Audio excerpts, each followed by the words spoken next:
সমস্ত রকম বেআইনি কারখানার ক্ষেত্রে কড়া পদক্ষেপ নেওয়ার নির্দেশ এবং তার মাত্র কয়েক ঘন্টার মধ্যে তিলজলায় পৌঁছে গেল একের পর এক বুলডোজার এবং ভেঙে ফেলা হচ্ছে কারখানা সহ দুটি বাড়ি। আর তার আগে প্রথমেই কেটে দেওয়া হয় জলের লাইন এবং বিদ্যুৎ সংযোগ।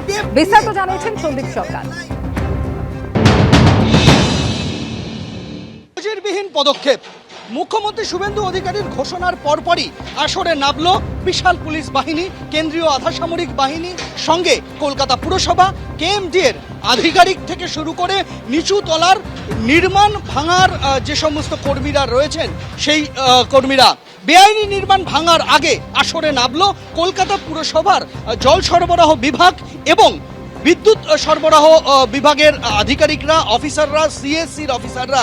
প্রথমেই তিলজলার গোলাম জিলানি খান রোডের যে দুটি বহুতল নিয়ে বিতর্ক, যে দুটি বহুতল বেআইনি বলে রিপোর্ট দেওয়া হয়েছে প্রশাসনের তরফে, সেই বেআইনি বহুতল ভাঙার আগে এইভাবেই রাস্তার মাঝ বরাবর প্রায় 1.5 মানুষ সমান গর্ত খুঁড়ে পেলোডারের সাহায্যে পানীয় জল সরবরাহের সংযোগ বিচ্ছিন্ন করা হলো দুটি বাড়ির। আমরা দেখতে পাচ্ছি যে এই পেলোডার দিয়ে মাটি খুঁড়ে এখানে যে জলের সংযোগ রয়েছে সেই জলের সংযোগ বন্ধ করে দেওয়া হয়।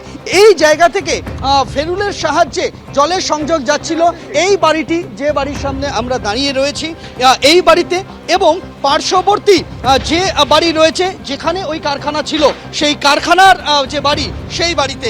এখানে এই যে পানীয় জলের কল রয়েছে সেই পানীয় জলের কল ওই জায়গা থেকেই সংযোগ আসতো, যে সংযোগ বিচ্ছিন্ন করে দেওয়া হয়। শুধু পানীয় জলের সংযোগ বিচ্ছিন্ন করাই নয়, তার পাশাপাশি আমরা দেখতে পেয়েছি যে দুটি বাড়ির মাঝামাঝি অংশে থাকা যে বিদ্যুৎ সংযোগ, যে মিটার বক্স, মেন সুইচ রয়েছে, সেখানে মিটারের সংযোগ বিচ্ছিন্ন করে দেওয়া হয়েছে।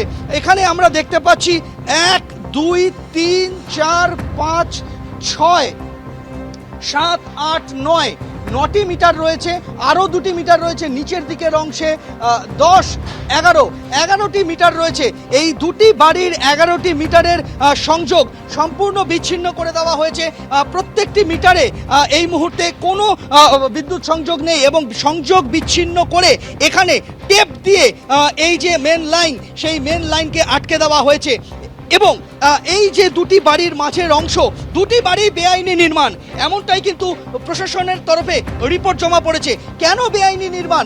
একদিকে যেমন বেআইনি তলা তৈরি করা হয়েছিল, তার পাশাপাশি দুটি বাড়ির মধ্যবর্তী অংশ দোতলার মাঝ বরাবর এইভাবেই কংক্রিটের স্ল্যাব দিয়ে ঢালাই করে দুটি বাড়ির দেওয়াল ভেঙে মাঝখানে গাঁথনি তৈরি করে ওপরে ছাদ দিয়ে টানেল তৈরি করা হয়েছিল।